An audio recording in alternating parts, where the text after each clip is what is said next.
This is a video showing my civil defence cdv715 survey meter. These are built for very high range radiation for after a nuclear blast. During the Cold War from 1945 to 1991. Well, nuclear weapons are still used today, but not all the time. They're never used at all actually. But these are used for after a nuclear blast in a nuclear situation. I believe the only place you'd see this move is in Chernobyl in Russia, Ukraine. I think it's the only place you would see this move, because you would never get this moving in normal time. There's nothing I can own. What's not legal to own was high range radiation enough to get this to activate. I do have a Geiger counter. I'm working on this to get it going, but if I had some radiation, this would tick. In low range, this would tick, because it has that check source on the side is there. And if you put the bond in that, if it was working, you would see it and read on that. And then you think reading on that would not hurt me at all, even on the highest range. But this would, if you had I believe on the 0.1 scale, what's this scale?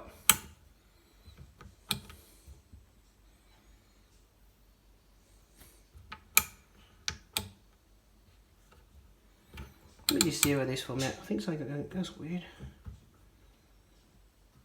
Do they activate with power? I don't know. Well, the 0.1 scale, I believe that means 0.1 to 0.5 Roentgen per hour. 0.1 means 1 to 5 Roentgen. Times 10 means 10 to 50 Roentgens per hour. Time 100 means 100 Roentgen to 500 Roentgen per hour. I'll tell you now, if you had this on that scale and you saw this go right up to 5, you'd probably be dead in an instant from radiation poisoning, because that is serious radiation. If this was on that scale and you saw this tick right over like this, you'd be in serious trouble in an instant.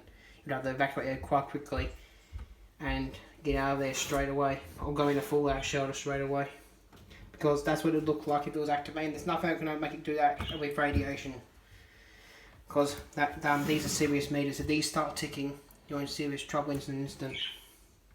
But what this meter thing also has is a circuit check. If you put the circuit check, it tells you your meter's working right. This meter does fully function, but I can't test it with radiation. I haven't got to anything hot enough to activate it.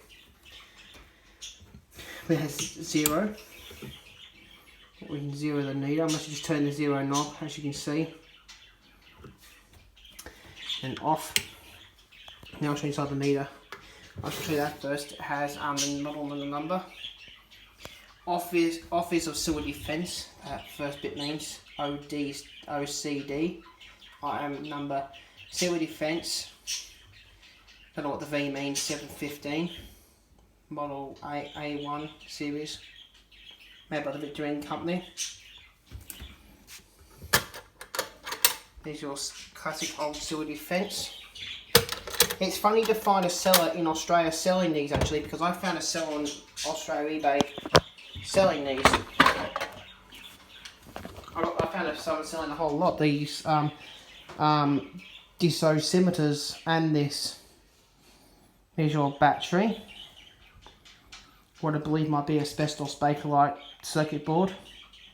That would not be a problem if it was asbestos, because it's intact in condition. There's your detector, ionizing detector. What's that? It's vacuum sealed.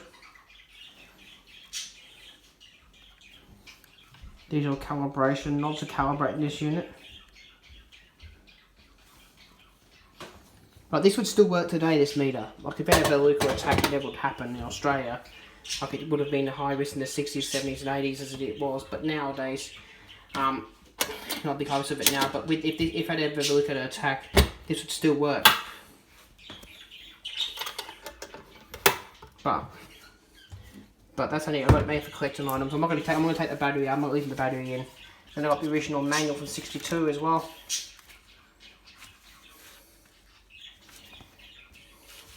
Now on the manual says with the Geiger counter, there's a little survey there. It tells you all about how it works and all that. Here's your handy circuit diagram. I'll tell you to repair it. how to read the meter.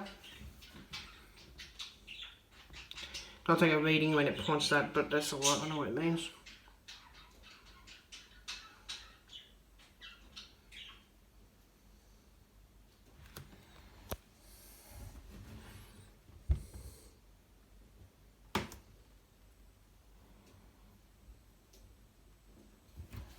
It's surprising finding a seller in Australia selling these when they're actually American items. He must have all these back with them. But they do have machines in the world that do test these units to make sure they're within the point. Because in the 60s and that they were built, they would have had some units that test these with very high range rocking per hour in the meters.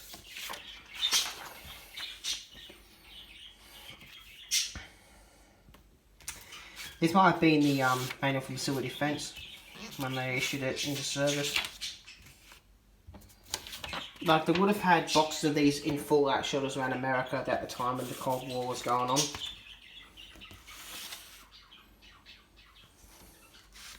Victory & Company made these. To get one of these from America, you would pay well over $400 for one of these. The price of pay you would pay for one, I got a whole kit for $400 off Australia eBay. But those cylinders even work. Let me show you the right one here, so I want to show the one what plays up here. I don't know where the camera's on this iPhone, but you might be able to see the dose cylinder in here. All that does, you wear it on your pocket like that somewhere, and when you go out in a fallout situation, it will tell you how much fallout you've dosed in the period of time. So what you do every now and then, you'll check through that and make sure you haven't absorbed much radiation. If you get close to your dose range, you'll quickly go back to the fallout shelter and get undercover. But this is a video showing my Civil Defence cdv715 survey meter from the Cold War.